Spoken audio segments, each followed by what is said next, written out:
Hello everybody, welcome back to another episode here on the BerryCraft server. Today we are starting off episode 2 over at our main base location. As you just saw in that little intro right there, we have captured 2 villagers down here, which I'm pretty sure you can guess that we are of course working with villagers in this episode. During the last episode, in this current episode, not much has happened, but we do have a tiny little cactus farm up over here. It's super duper simple, it's nothing fancy at all. But it should help us in the future when we do want to build a cactus farm.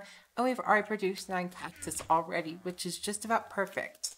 But going back to the main focus of today's episode, today we will be doing 2 things with our villagers. We will first off be building a villager breeder, and of course we're going to have a lovely building for them as well. And we're going to be building up an iron farm. There are a new set of iron farms in 1.16 that can produce a fair amount of iron.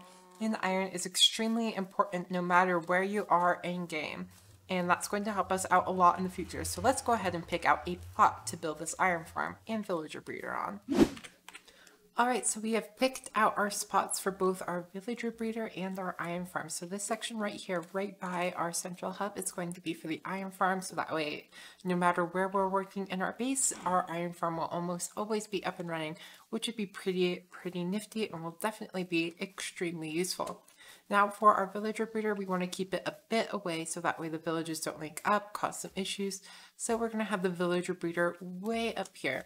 And this is going to be the first thing that we build. So let's go ahead. I'm probably going to time lapse me building up the villager breeder in addition to the building around it.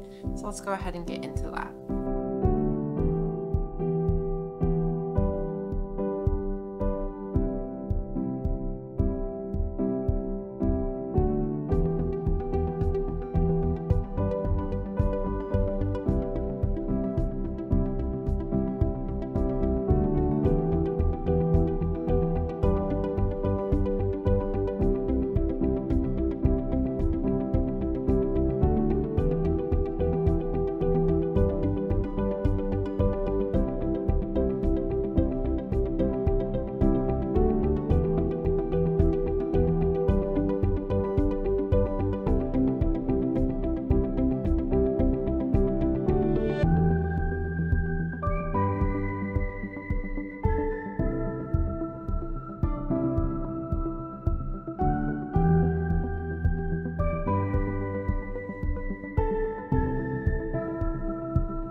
So as you just saw right there in that time lapse, we got a whole villager breeder up and running. In addition to that, we built the iron farm, though we haven't built the building around that. And I kind of want to do it in a different style. We've had lots and lots of time lapse so far this episode. So I wanted to do kind of a build along to see how that goes. I have been AFK for a little bit as I had some company over. I got to see one of my friends I haven't seen in a hot minute. And it was really nice getting to talk to her. So let's go ahead. I was AFK for around about 2 hours and we have tons and tons of iron. This is going to be super duper useful. I may even open up an iron shop because it's very early in the season and iron is going to be a great commodity to have. So we're going to potentially look into that. But what's important now is that we get a building around this. And as you might have seen, there are mobs that will spawn down here. There are a couple places down in this area that are not part of the mushroom island, so hostile mobs can't spawn. So when we build up the building, we are going to have to be very, very wary of that. So let's go ahead and get into building. Step 1 of the design process, go into a creative testing world and build up a rough structure of what you want to be. Now these aren't the exact dimensions of the building that I'm going to build up around our iron farm, but it's pretty close. And I personally really like this design. We're of course going to have an iron entrance, and we will find a way to protect this so that way we do not have to worry about mobs getting in there. And I will work that out at a later time, but let's go ahead and pop into our BerryCraft world, build this up, and I'm actually going to work out a roof in the BerryCraft world as well. The building is going to look slightly different since the dimensions in BerryCraft are slightly different. Step number 2 is to go out and collect up some resources. I am just down here in my mines collecting tons and tons of gravel for all the concrete we're going to need. And now with one whole section of our build done, we take a step back and see if we like it. I do personally really like this design. We'll of course be adding more detail to the exterior, and I'm probably going to anchor this spot right here in a little bit more into the water because that right there doesn't look very stable. And I'm going to build up probably 2 more layers of this stuff so that way we can get all the way up to the top. And then we will worry about getting a roof on this thing.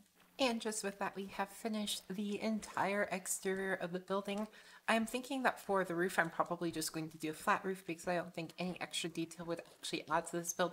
Considering that's kind of flat and wide, I believe a flat roof would work best, so I'm going to go ahead and build that now. Well, my dudes, I just went over K at my iron farm overnight, and you are not going to believe how many drops we got. I want to remind you that this is Bedrock Edition in Minecraft. I've crafted up most of it into iron blocks, but we have 7 stacks of iron blocks, and you can see iron is still flowing in. We are definitely going to need a more robust storage system than that, and we will actually worry about that in a later episode, as we are eventually going to be hooking this up so it takes those drops directly to our main hub. So that way we can just visit our main hub whenever we need resources. As you can see, we have 2 little friends out here that desperately want to attack our villagers. So we'll just take care of them real quick. Hi, friend. But for the rest of this episode, as you can see right as we were inside, I have started working on the floor a bit. I'm just going to continue this pattern. Finish it up back here. I just ran out of blackstone as I was making it. And then we are going to actually be heading back to spawn to make one last building. But before we do that, I want to take you guys over here for just a second so that way I can show you 2 interesting things that happened. As you may have noticed with that build, there's a lot of quartz in it, so that means I did a lot of nether mining, which means I found netherite. And I didn't just find like 1 or 2 pieces, I found a lot. And before I open up this chest, I want to say one more thing. I also did some trading with Foxy. I bought 10 mending books for 32 iron blocks and 8 gold blocks and 4 diamonds. So as you see, we have 10 mending books and 17 netherite scraps. That's good to upgrade 4 of your tools once we turn those into netherite ingots. So we will be taking that on in a later episode. But for now, let's go ahead and head over to the shopping district so we can do our final plan for this episode. It should be a lot of fun, and it should be a kind of community event to help bring the berries together. So that way we have more things going on as a community on the server. So we have made it back to spawn, and the next part that we're going to do is we're going to real quick pick out a location for this shop to exist in. I kind of want it to exist near this area. I say shop even though it really isn't very much of a shop. I think this area right here would be good. We're right on top of the hill. Everyone's going to be able to see it, and it's right near spawn. So I'm going to go ahead and get up to building this, and then you'll get to find out exactly what we're doing when it's done. Alright, so we got this shop built up. It's a very simple, and it's not the prettiest shop in the world, but it's actually a game for all of our berries to play. It is called the Block Bounty. So this game is going to take place for a little bit of time. And the goal is essentially I'm going to be placing slips of paper in each of these chests renamed to a type of block. If the berry is able to collect a full stack of that block, they can take that piece of paper and replace it with that stack of the blocks. Say it as like, hey, I want a stack of mycelium. You could take that, put that in there, take the paper out, and then the berry would be able to come back here and put it in their barrel, and that would collect points for them. As every week I will be resetting each of the chests, that way they have different blocks for different points, And in the end, the top 3 berries with the most points are going to win pretty fantastic prizes. Some of it might be like a pass to my iron farm or diamonds or cool stuff like that. So it would be very, very useful for the berries to participate in this. Now there are 2 extra barrels in here. One is the bounty barrel. So every week there will be 27 items in the bounty barrel. And if you collect those items, you will get double points for those items. And then there is the combo barrel, which this will probably consist of 5 to 10 different items. And if you collect all 10 of them, that's when you could take the slip of paper and you collect 1,000 points for that.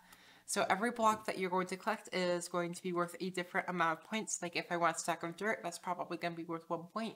But if I want like a stack of crying obsidian, that's going to go up to like 150 or something like that. So the amount of points you get varies based off of how difficult that block is to get. And we will be keeping track as often as possible. I will be posting signs up here of who is in first, second, and third. So that way the berries know how many points they need to keep up. So I'm going to go ahead and fill up these chests real quick with the blocks that we are going to collect. Alright, so we have got this all completely set up, ready to go. I'm actually going to hop into Discord in just a second to let the berries know that there is a new game on the server. So as you can see, we have a huge set of nether items like crimson stems, chisel polished blackstone. Some of the names are so long that you can't fit them on a single piece of paper, but crying obsidian, stripped crimson stems, nether wart blocks, stuff like that. Overworld items in here, you can see point values. Like lapis is going to be worth more than glass, of course, because of its rarity and easy to obtain. Today in our bonus barrel, we have glass again, and we have more glass, and we have glazed terracotta. So if they put these in their barrels, this will actually be worth 36 points because the bonus barrel will give you double, of course. And then for our combo barrel this week, we have red glass, crying obsidian, blue glazed terracotta, white concrete, and blue concrete. So I've told this up. Normally this would get you 148 points, but if you gather all of them, you take this token, and this token right here is worth 1,000 points. So going for the bonus barrel is definitely worth it. That's like an insanely good bargain for the amount of points that these would normally go for. Alright, I do have an instruction book right out here that's just how to play and explains the combo barrel and the bonus barrel and the prizes. So every week I will be adding new prizes to this. It starts off with nothing but gets better and better as time goes on. So I hope you all enjoyed today's episode. If you did, please be sure to hit that like button. And if you haven't already, please consider subscribing. I will see you all in the next video, and I hope you all have an absolutely wonderful day. Goodbye!